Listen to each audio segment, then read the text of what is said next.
Observamos el mundo para comprenderlo y para poder evolucionar.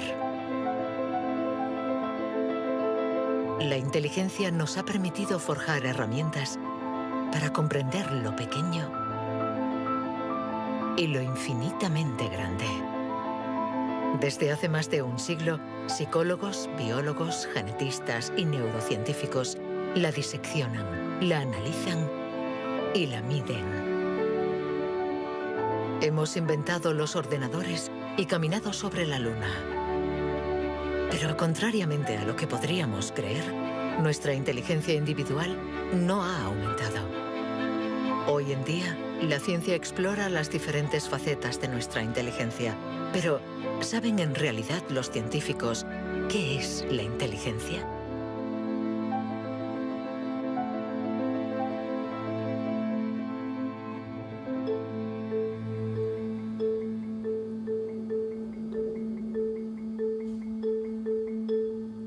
Inteligencia es relacionar. Unir elementos diferentes para hallar soluciones.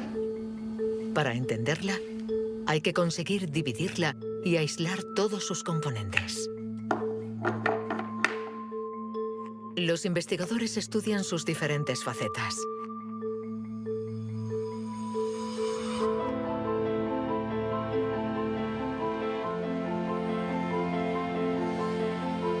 Para medir la inteligencia, una de las primeras propuestas ha sido medir la velocidad a la que reacciona el cerebro. Este es el método que el profesor Ten Iannuis ha utilizado. Él ha comparado nuestro tiempo de reacción con el de nuestros ancestros. Y los resultados de su estudio no nos favorecen.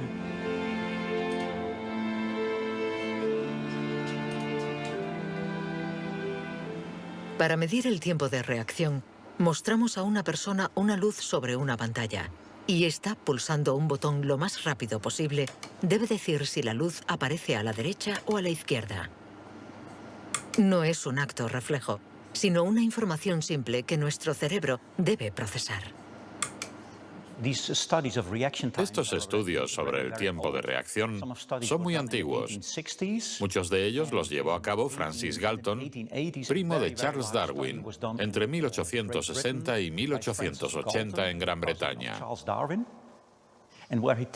Galton hizo pruebas a muchos miles de personas representativas de la población de la época.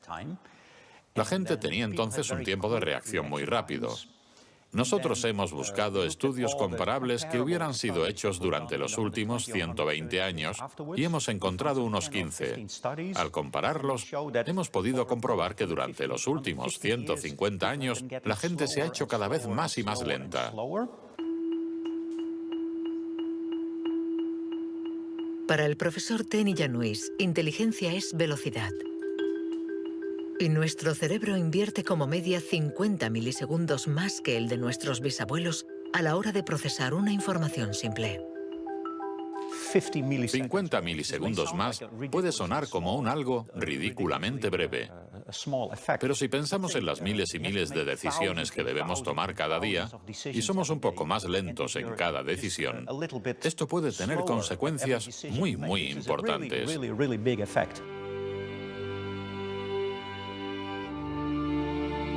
El profesor Ten Iannuis está convencido de que somos menos inteligentes que en el siglo XIX.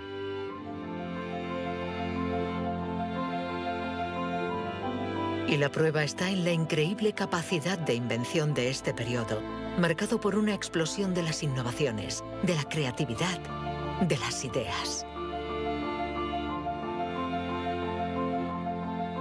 En el siglo XIX hubo muchas innovaciones fantásticas. Hay estudios que muestran que el número de inventos por habitante era 4 veces mayor que hoy en día. El profesor Ten Iannuis piensa que nuestra inteligencia está en declive desde hace por lo menos 150 años. Pero en el siglo XIX, Sir Francis Galton ya pensaba que los ingleses eran bastante menos inteligentes que los griegos de la antigüedad, donde no faltaban las mentes brillantes.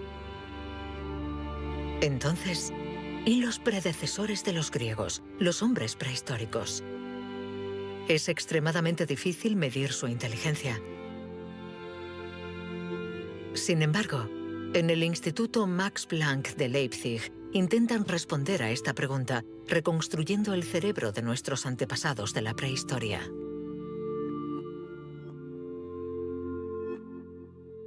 La paleoneurología es una ciencia muy frustrante, porque su objeto de estudio es casi inexistente. No hay cerebros fósiles. Lo que sí tenemos es la caja que contenía este cerebro.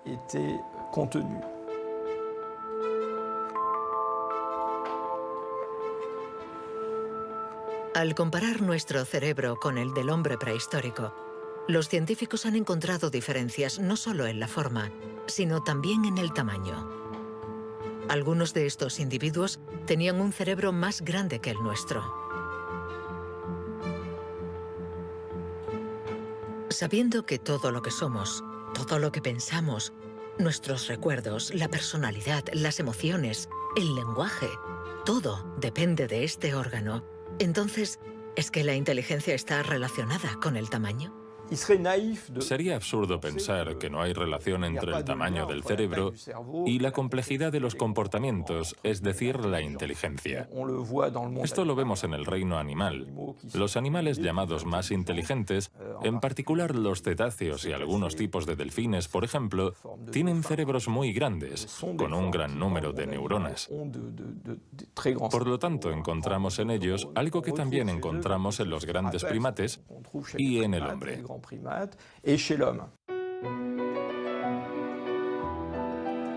La evolución hizo crecer el tamaño de nuestro cerebro durante 2 millones de años, hasta alcanzar su máximo hace unos 15.000 años. El hombre de Cro-Magnon, que pintó en la cueva de Lascaux hace unos 17.000 años, era un Homo sapiens como nosotros. Pero de todos los Homo sapiens, este era el que tenía el cerebro más grande. El tamaño de nuestro cerebro ha disminuido en comparación con el de este antepasado. Y según algunos investigadores, somos menos inteligentes que él. Pero esta teoría no es compartida por todos. Yo no creo que haya una inteligencia que se pueda medir con una regla y decir que nuestro reciente antepasado era igual o más o menos inteligente. El hombre de Cro-Magnon tenía la inteligencia que necesitaba para sobrevivir en su mundo, pero no para trabajar en un banco.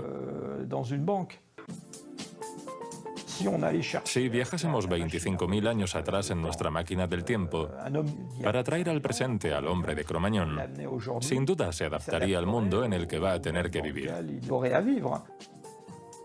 Historically, you guys have struggled to adapt. Yeah, right. Walking upright, discovering fire, inventing the wheel, laying the foundation for all mankind. You're right. Good point. Sorry we couldn't get that to you sooner. Connie, your reaction? We live in a society where the individual ego and the group dynamic are in constant struggle. Response? Yeah, I have a response.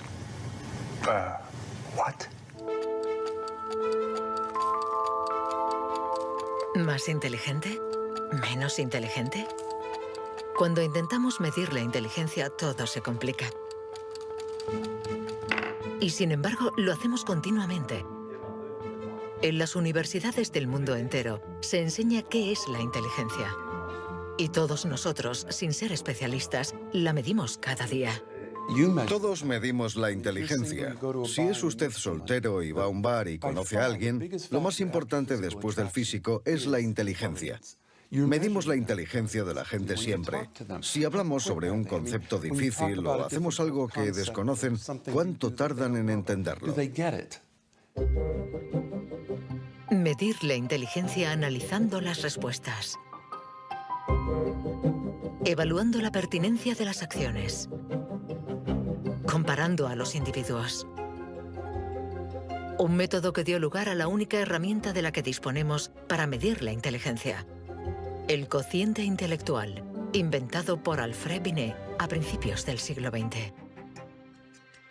Alfred Binet criticó bastante a los alienistas, los psiquiatras de la época. que hacían diagnósticos para juzgar la discapacidad intelectual, separando en grandes categorías: los idiotas, que tenían el grado más alto de discapacidad, después los imbéciles y luego los tontos.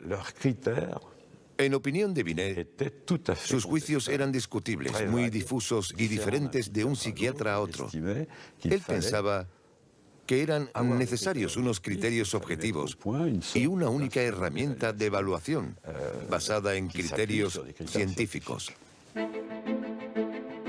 En 1905, el Ministerio de Educación francés pidió a Binet que encontrara la manera de detectar a los niños con dificultades escolares. Él no tenía ninguna teoría sobre la inteligencia, pero observando a sus hijas, pensó que podría hacer una evaluación a partir del razonamiento, la capacidad de comprensión y la memoria. Lo que finalmente intentó hacer fue encontrar para cada grupo de edad los problemas característicos de ese grupo. Por ejemplo, les enseñaba una foto y les preguntaba qué representaba. Señaló que los niños de 3 años enumeraban lo que había en la imagen. Hay un señor, una señora, un banco, un árbol. Los de 7 u 8 años describían la imagen. Hay un señor y una señora sentados en un banco. Y por último, los de 12 años interpretaban la imagen. ¿Están tristes? ¿O bien el señor está enfermo? Y cosas así. Así, Binet desarrolló junto a Théodore Simon el primer test de inteligencia. Había nacido el clásico test de la edad mental. Es la relación entre la edad mental dada por el resultado del test y la edad real de la persona. La cifra se multiplica por 100 para obtener el cociente intelectual. Si un niño de 10 años resuelve las pruebas de uno de 12, será un niño adelantado y tendrá un cociente de 120. La idea era relacionar el rendimiento de un individuo con el de otros individuos comparables, es decir, los que están exactamente en la misma categoría de edad, la misma cultura, etc. Y, obviamente, partiendo de una serie de puntuaciones en la prueba para una edad determinada. El cociente intelectual es la posición de un individuo comparado con el rendimiento de otros que son como él o ella, es decir, de la misma edad. Le damos al cociente intelectual un poder exagerado, porque pretende medir una cualidad tan particular como la inteligencia. Es difícil resistirse a la tentación de medirse, de compararse. Lo que sí es un poco ridículo es lo que nos encontramos actualmente en Internet, como las páginas web que calculan nuestro cociente intelectual. La gente hace el test, se encuentra con una cifra y la interpreta. Y si, por ejemplo, esta cifra no es buena, pensamos que no somos inteligentes. Es absolutamente catastrófico. El 2. Es ridículo pensar que una cifra defina a una persona. El 4. El 3. Solo un psicólogo hará un test fiable del cociente intelectual. El 2. Ya que debemos saber cómo interpretarlo en relación con el pasado del individuo, su presente El 2 y el 3. y su personalidad. Este cociente mide la inteligencia. Compara a las personas. Pero ¿nos permite saber si nuestra inteligencia ha evolucionado desde que Binet lo inventó hace más de un siglo? ¿Obtenemos mejores resultados en el test hoy? En Nueva Zelanda es donde por primera vez han respondido a esta pregunta. Allí, James Flynn ha hecho un descubrimiento sorprendente que los científicos de todo el mundo han bautizado como el efecto Flynn. El efecto Flynn supone el descubrimiento de que todas las naciones que entraron en la era industrial han obtenido mejoras considerables en los tests de cociente intelectual. He revisado toda la variedad de estas pruebas en 40 países, como en Francia, Holanda o Noruega, donde los jóvenes habían sido llamados al servicio militar. Se les ha dado cada año exactamente el mismo test, y las mejoras son muy evidentes. Hace 1 o 2 generaciones, la gente obtenía una media de 30 respuestas sobre 60. Hoy obtienen 45. Después de evaluar decenas y decenas de estudios, James Flynn ha mostrado que desde hace más de 60 años obtenemos mejores resultados en estos test. ¿Quiere esto decir que ahora somos más inteligentes que nuestros abuelos? Un cambio en el cociente intelectual no significa necesariamente un cambio en la inteligencia. Pongamos un ejemplo. Una persona hace hoy el test por primera vez. Si hace el mismo test al día siguiente, existe un efecto de aprendizaje. Su puntuación va a ser más alta, pero no quiere decir que se haya hecho más inteligente. Solo significa que se ha familiarizado con el test. El aumento del cociente intelectual se debe en gran medida al entorno, mejor alimentación y mejor educación. Nuestro cociente aumentaría de 2 a 3 puntos por cada año de escuela, y los años de escolarización han pasado de una media de 6 a principios del siglo XX a los 11 años de hoy en los países industrializados. Todos estos cambios añadidos han incrementado los resultados. Cuando realizamos un test hoy, estamos preparados en la medida en que la escolarización y otra serie de factores nos han dado la capacidad de aplicar nuestra lógica de forma abstracta. Es decir, que podemos ver una serie de números y acertar el siguiente.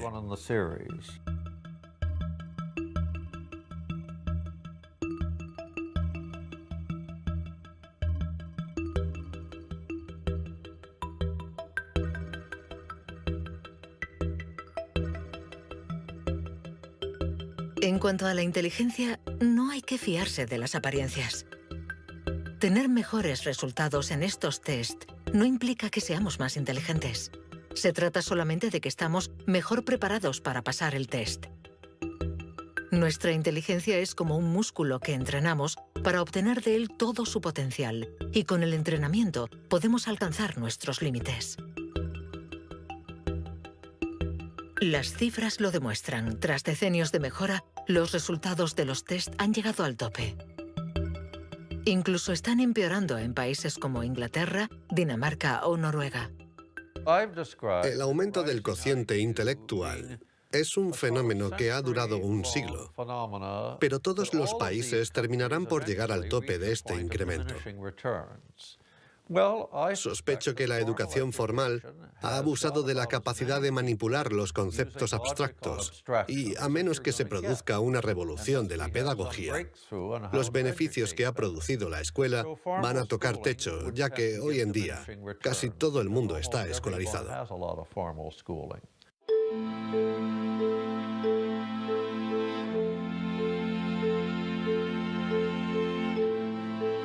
Un cociente estancado. Cerebros cada vez más lentos y más pequeños. ¿Dónde está nuestra inteligencia? Las primeras herramientas para medir la inteligencia se inventaron hace más de un siglo. Y todavía estamos influenciados por las teorías de Sir Francis Galton y Alfred Binet. Pero hoy podemos llegar más lejos. En lugar de medir lo que la inteligencia produce, pongamos nuestra atención en el órgano que produce la inteligencia.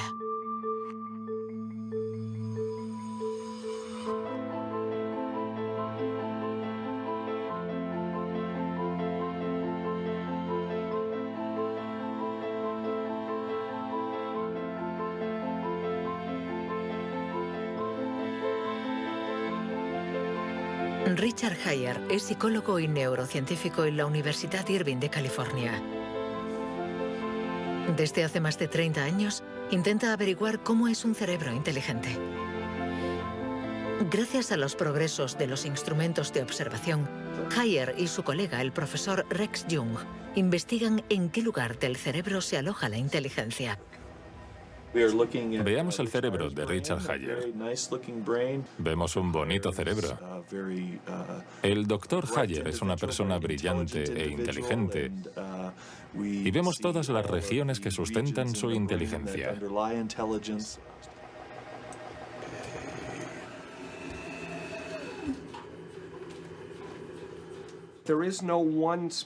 No existe ninguna zona en el cerebro a la que podamos llamar centro de inteligencia. Se pensaba que había un centro de inteligencia en la parte frontal, pero las investigaciones han demostrado que cuando resolvemos problemas de inteligencia en el interior de un escáner, la comunicación bidireccional entre la parte frontal y la parte posterior es muy importante mientras efectuamos la operación. El profesor Hayer es uno de los pioneros en la utilización de modernas técnicas de neuroimagen. Su primer estudio data de 1988. Hasta entonces, nadie había utilizado estas herramientas para investigar la inteligencia. Hemos encontrado áreas del cerebro que se activan cuando hacemos un test de inteligencia. Pero lo más sorprendente ha sido que cuanto más activas estaban estas áreas, menos buenos eran los resultados de dichas pruebas. Esto es lo contrario de lo que esperábamos. En el mundo de la ciencia, encontrar un resultado opuesto a lo esperado es realmente interesante.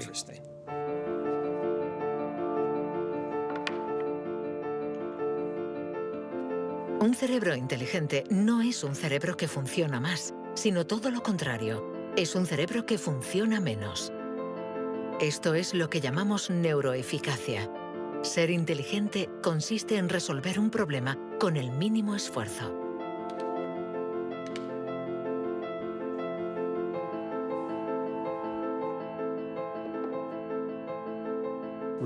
Si recordamos la primera vez que condujimos un coche, el primer día en un gran aparcamiento vacío, con alguien sentado a nuestro lado, girando el volante y pensando, ahora tengo que frenar. Sin embargo, hoy conducimos en medio del tráfico de una ciudad desconocida y aún así podemos charlar con los acompañantes, porque nuestro cerebro es ahora mucho más eficaz. Por lo tanto, un alto nivel de inteligencia no está necesariamente ligado a un cerebro que trabaja más, sino a una transmisión más eficaz de la información entre las zonas importantes del cerebro. Cuando se piensa en un proceso tan complejo como la inteligencia, debemos imaginar que el cerebro es como una orquesta con distintas secciones. Pero el verdadero misterio está en cómo interactúan estas secciones, porque, como sabemos, esta orquesta no tiene director. Si el cerebro es una orquesta, entonces la inteligencia es la música.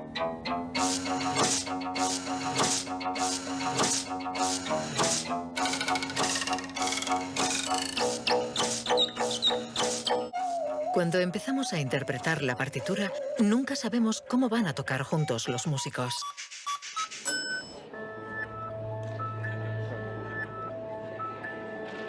En la Universidad de la Sorbona, el profesor Olivier Houdet busca un director para esta orquesta.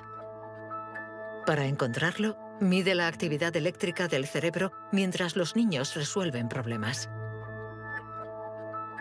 Lo que le interesa es lo que él mismo llama bugs de inteligencia.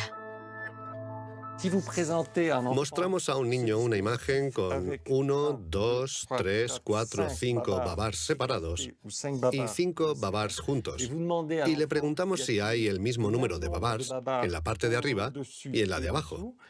Hasta los 7 u 8 años, todos los niños del mundo responderían, hay más arriba, porque la imagen es más larga. El cerebro de los niños es fácil de engañar por la inteligencia visioespacial, según la cual longitud es igual a número. Esto significa que tenemos caminos neuronales distintos para resolver una misma tarea.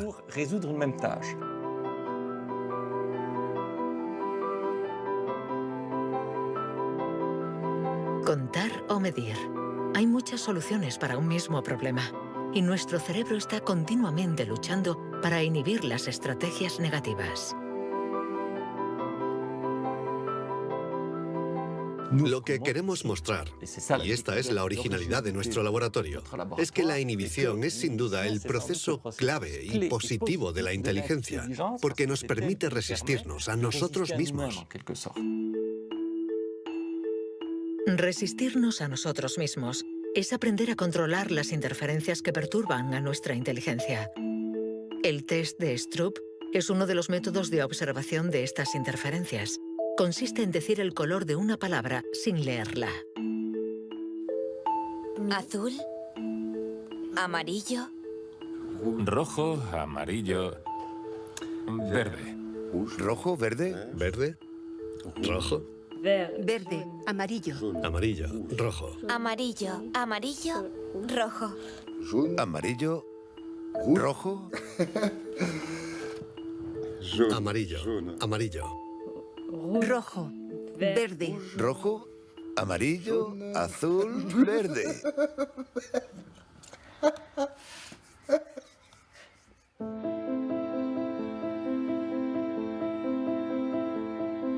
Para resolver un problema usamos diferentes regiones del cerebro unidas entre sí, pero que a veces entran en competencia. Pero ¿cómo se comunican las diferentes regiones? Este tema le interesa al profesor Douglas Fields, del Instituto Nacional de la Salud de Washington.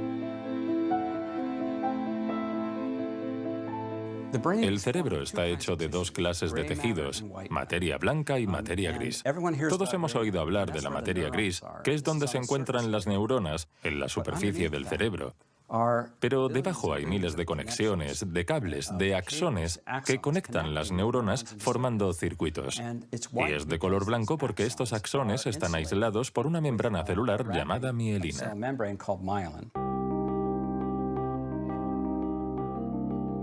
La mielina envuelve los axones y permite que la información circule de forma rápida y eficaz en el cerebro.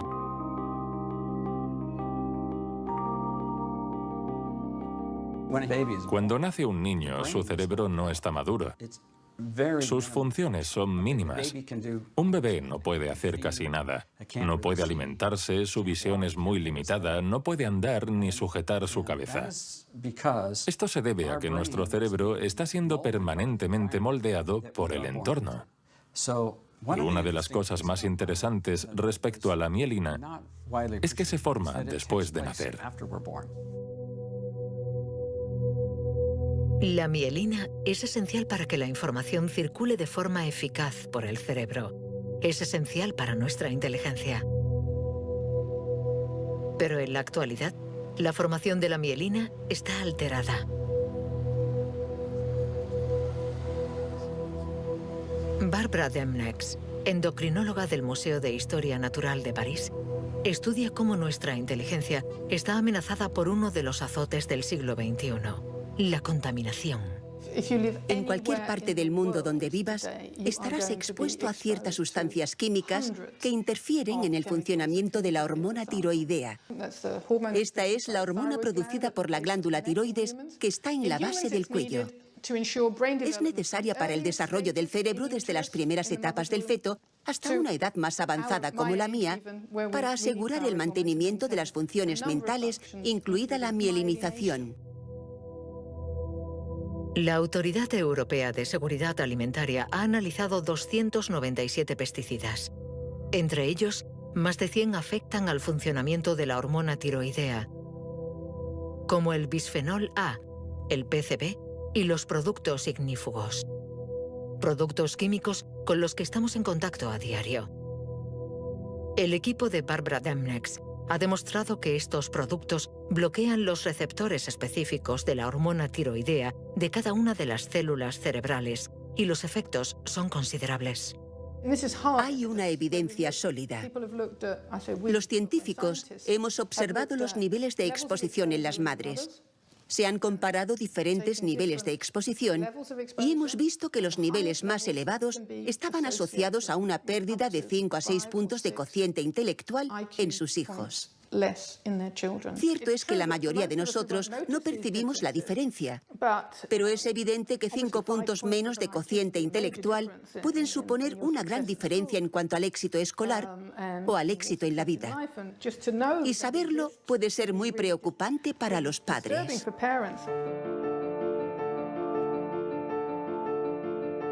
Nuestra inteligencia nos ha permitido crear un mundo complejo, pero a costa de degradar el medio ambiente.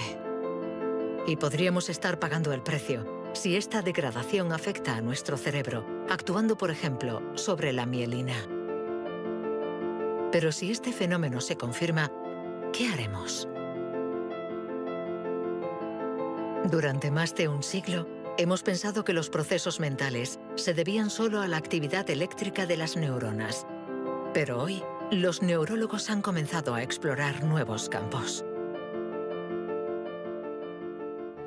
Tan solo el 15% de las células del cerebro son neuronas. El resto, el 85%, no se comunican mediante impulsos eléctricos. Las llamamos glía. Nuevos métodos nos han permitido ver, para nuestra sorpresa, que las células gliales se comunican entre ellas y con las neuronas sin electricidad. Esto es un punto de partida fascinante, porque supone un cambio fundamental de conceptos respecto al funcionamiento del cerebro a nivel celular. Células gliales. Células mucho más numerosas que las neuronas y que forman su entorno. Algunas fabrican la mielina. Otras alimentan a las neuronas y las protegen. Estas se denominan astrocitos. Y un descubrimiento inesperado indica que los astrocitos juegan un papel en la inteligencia. Todo comenzó con un genio. En abril de 1955, en el Hospital Princeton de New Jersey, el patólogo Thomas Harvey dirigió la autopsia de Albert Einstein. El 18 de abril, a las 8 de la mañana, decidió robar el cerebro del hombre considerado como la encarnación del genio. Pretendía examinar este preciado órgano para encontrar el secreto de la inteligencia. Después de esconderlo en su casa durante 27 años, autorizó a otros científicos a examinarlo. Estos descubrieron en el cerebro de Einstein lo que podría ser el secreto de su inteligencia. El cerebro de Albert Einstein fue examinado para ver qué era lo que lo hacía más inteligente, y no pudieron encontrar ninguna diferencia en el número de neuronas ni en el tamaño. No había nada, excepto que su cerebro tenía más astrocitos. Esto llamó la atención de mucha gente sobre el papel de los astrocitos en la inteligencia. Los astrocitos. Células gliales identificadas hace más de un siglo. Aunque en los últimos años, los científicos han comprendido que su función no era mucho más compleja de lo que imaginaban. Los astrocitos sirven para muchas cosas. Controlan la sinapsis, controlan el flujo sanguíneo en el cerebro, alimentan a las neuronas, reaccionan a las heridas. Todas estas cosas estaban consideradas como tareas menores que los astrocitos hacían en el cerebro, y no habían sido tomadas muy en serio hasta que se dieron cuenta de lo determinantes que son los astrocitos para las neuronas. Un astrocito humano controla cientos de neuronas, muchas más que, por ejemplo, un astrocito de ratón. Basándose en esta observación, un equipo de la Universidad de Rochester ha realizado un experimento fascinante. Para entender mejor la inteligencia humana, han decidido cruzar la barrera de la especie y han trasplantado astrocitos humanos en el cerebro de un ratón.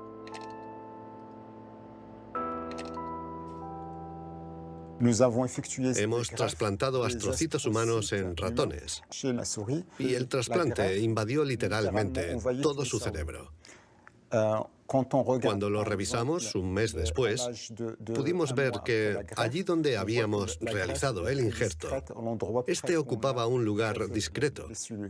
Un año más tarde, todo el cerebro se había injertado a sí mismo. Todas sus células habían sido literalmente reemplazadas por células humanas. Y nos dimos cuenta de que estos ratones tenían más memoria y más capacidad de aprendizaje que los no injertados. Para comprobar las capacidades de los ratones con el cerebro modificado, los metieron en un laberinto. Resultado: los injertados encontraron la salida 2 veces más rápido que los no injertados. Este experimento no deja lugar a dudas. Los astrocitos favorecen la memoria y el aprendizaje. Juegan un papel clave en nuestra inteligencia.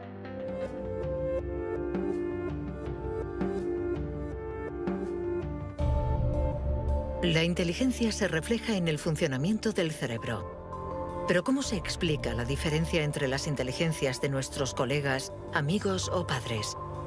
¿Es que tienen más materia blanca, menos astrocitos o sus neuronas son más rápidas? El origen de nuestras capacidades se encuentra en parte en nuestros genes. Robert Plomin estudia la genética del comportamiento. En sus investigaciones ha visto crecer a miles de niños y gracias a ello espera poder encontrar los genes que influyen en la inteligencia. A menudo la gente desea saber en qué medida la inteligencia viene determinada por los genes. En primer lugar, hay que insistir en que la palabra determinar no es adecuada. Debemos decir influenciar, ya que, como sucede con el tamaño, está estrechamente relacionado con los genes, pero no determinado por ellos. Si somos altos, es probable que nuestros hijos sean más altos que la media, pero si están mal alimentados o enfermos, serán más bajos. Esto no es determinar, es influenciar. En otras palabras, los genes nos dan el potencial y el entorno decide el resultado final. Para entender las relaciones complejas entre genes e inteligencia, Robert Plomin ha realizado miles de test en gemelos. Los gemelos idénticos tienen la particularidad de ser clones, tienen exactamente los mismos genes. Son completamente idénticos. Mismo pelo, mismos ojos, pero ¿tienen los mismos resultados en los test de inteligencia? La respuesta es sí. Sus resultados se parecen mucho más que los de otros hermanos.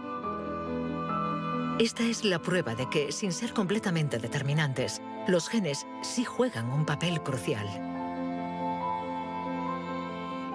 La mayoría de los países del mundo, más de 100, dispone actualmente de registros de gemelos porque reconocen la importancia del método gemelar a la hora de calcular la influencia de los genes.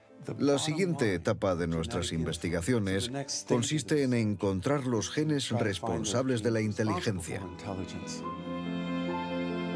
Para esto, Robert Plomin ha utilizado chips de ADN capaces de detectar más de 1 millón de marcadores genéticos. Comparando el ADN de los que tenían buenos resultados en los test, Plomin quería saber si ciertos genes se dan con más frecuencia.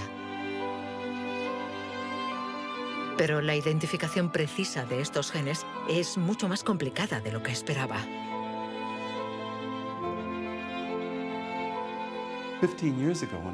Hace 15 años, cuando comencé a buscar los genes de la inteligencia, nadie imaginaba que sería una tarea tan difícil.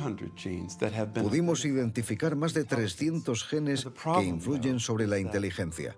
El problema era que habíamos estudiado solo el 1%.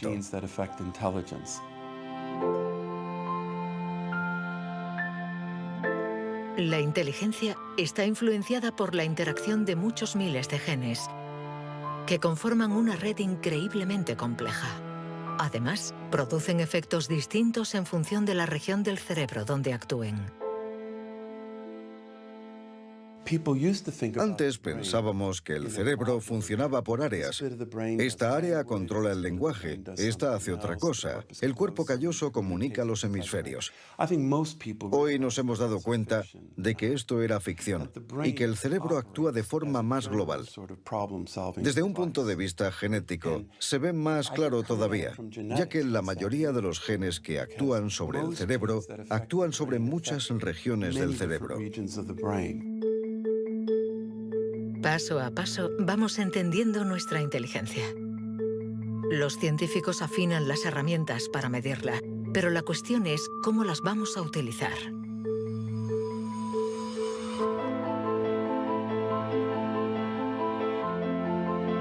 La inteligencia es lo que mejor predice nuestro nivel de estudios o nuestro empleo. Por lo tanto, hablar de la inteligencia es delicado, ya que tendemos a valorar, clasificar y jerarquizar, con el riesgo a equivocarnos que conlleva. El error de razonamiento está en considerar que la inteligencia puede ser esencialmente hereditaria. Y esto nos ha llevado a divagaciones, en mi opinión, total y absolutamente ridículas. Por ejemplo, en 1924, creo, se votó en Estados Unidos una ley que restringía la inmigración mediante cupos, porque en los test daban resultados menos buenos. Y se suponía que los inmigrantes eran hereditariamente menos inteligentes. Se limitó, pues, su entrada al país para evitar un descenso en la media. Como sabemos, entraban por la isla de Ellis, frente a Nueva York, donde muchos de ellos eran devueltos, sobre todo aquellos que se anticiparon al auge del nazismo. Pienso especialmente en los judíos de Europa del Este que fueron expulsados por razones absolutamente estúpidas. Durante mucho tiempo, creímos que nuestro origen era determinante y que nuestra herencia controlaba nuestras vidas. Después, por suerte, la ciencia ha abandonado esta visión determinista. Pero la inteligencia es algo especial. Un tema tan sensible que los pasos en falso han marcado su historia.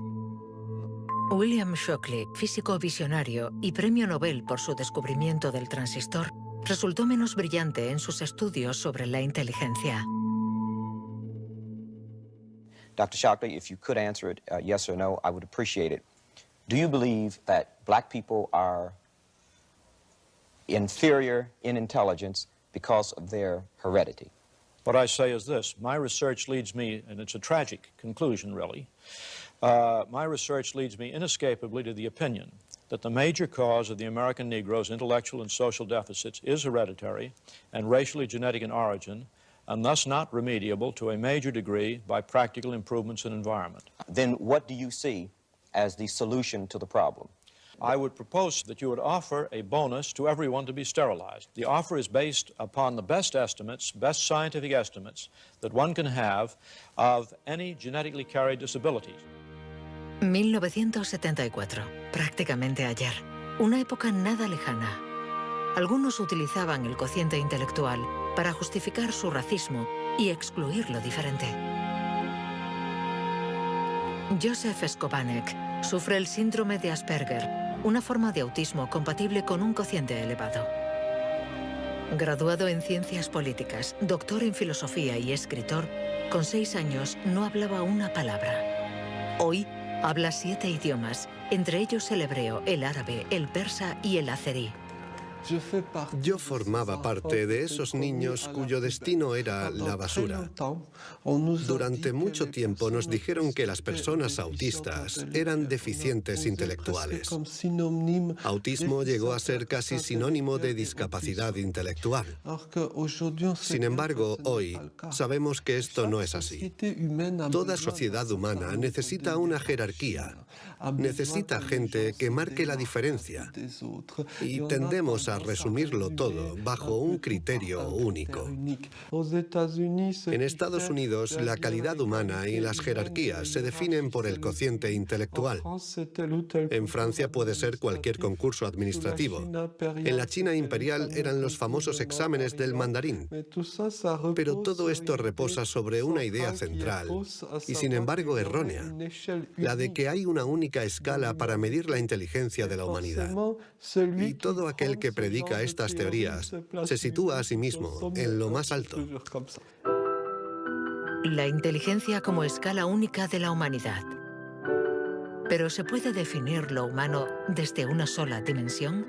¿Podemos ser definidos tan solo por la inteligencia cuando ella misma tiene tantas facetas distintas?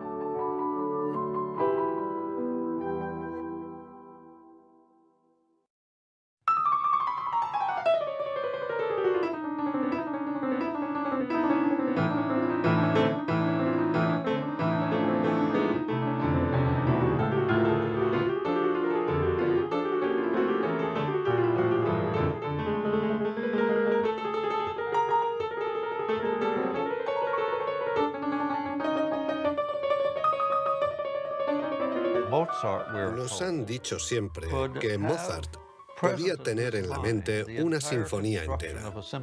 Cuando escuchamos una sinfonía, debemos seguirla a medida que se desarrolla en el tiempo. Sin embargo, él la veía en su totalidad. Viene a ser la clase de complejidad mental de un matemático cuando tiene en mente 7 u 8 fórmulas y conoce todas las conexiones posibles entre ellas. Pero siempre podemos argumentar. ¿La inteligencia musical es inteligencia? No importa. Lo que importa es que existe y que aquellos que la poseen no tienen necesariamente un cociente intelectual elevado.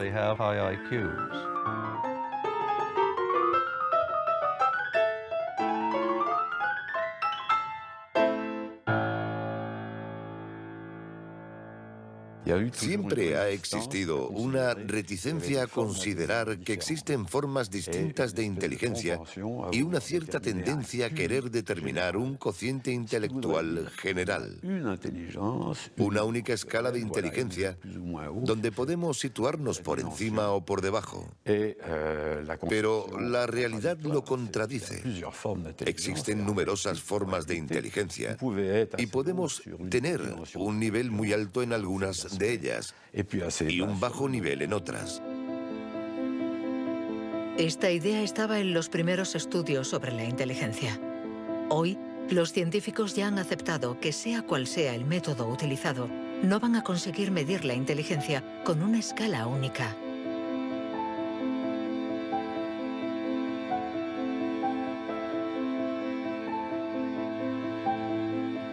En la Universidad de Nuevo México, el profesor Rex Jung está convencido de que para resolver cualquier tipo de problema usamos distintos tipos de razonamiento. Y lo que llamamos inteligencia no es sino uno más de ellos. Creo que la creatividad es otro modelo de funcionamiento del cerebro y lo que intento averiguar es si es diferente a la inteligencia o similar.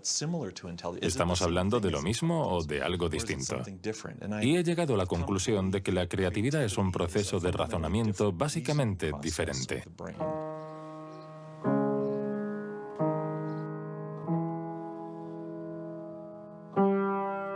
Leer una partitura es ser inteligente utilizando nuestros conocimientos.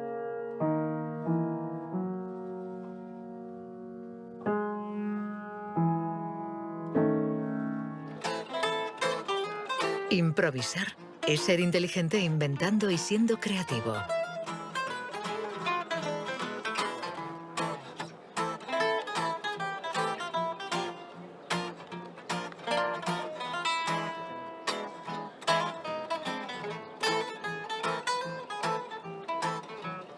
Un músico puede ser a la vez inteligente y creativo, un sujeto de estudio ideal.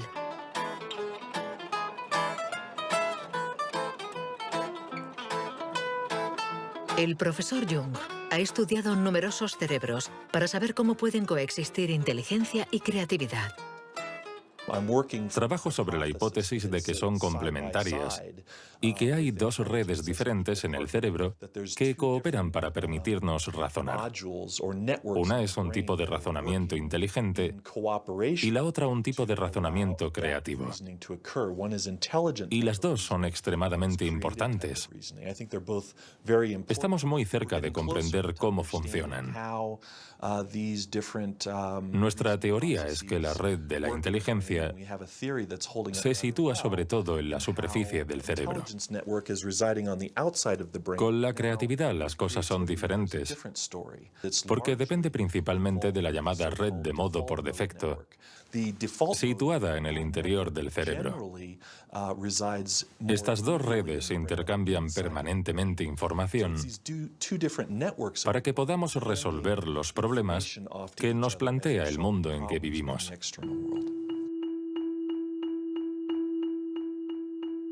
Todos hemos experimentado esa sensación de una idea que surge de no se sabe dónde con la fuerza de la evidencia.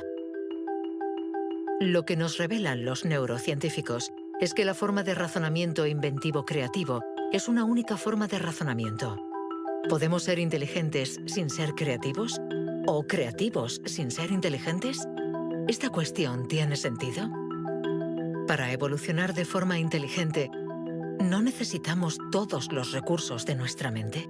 No podemos ser creativos, por ejemplo, en física, si solo tenemos formación en física. Para ser creativos en física, necesitamos estar educados en ese universo extraño y poder utilizar y reutilizar los mecanismos mentales que hemos aprendido en otros contextos. El problema de las investigaciones estériles es que se encierran en su burbuja y no dan ni reciben información. Por el contrario, las personas creativas son aquellas que importan ideas de un universo a otro.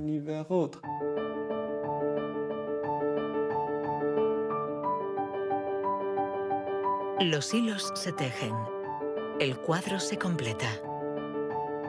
Los científicos ensamblan poco a poco las diferentes piezas de nuestra inteligencia. Pero el mundo evoluciona y la inteligencia también. El cerebro está en permanente evolución y permite que la inteligencia se adapte a los problemas que debemos resolver, por múltiples y variados que estos sean. Cuando era niño, sabía que yo no funcionaba como los demás y era consciente de ello. Esto me hizo reflexionar y me llevó a imaginar un mundo plural. Un mundo donde no hubiera una única forma de clasificar y de medir, sino muchas.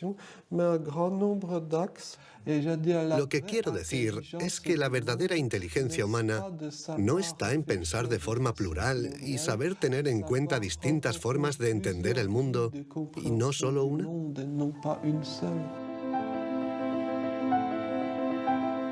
El papel de la ciencia no debe ser el de decir si somos más o menos inteligentes que nuestros vecinos o que nuestros antepasados, sino el de ayudarnos a entender cómo funciona nuestro cerebro.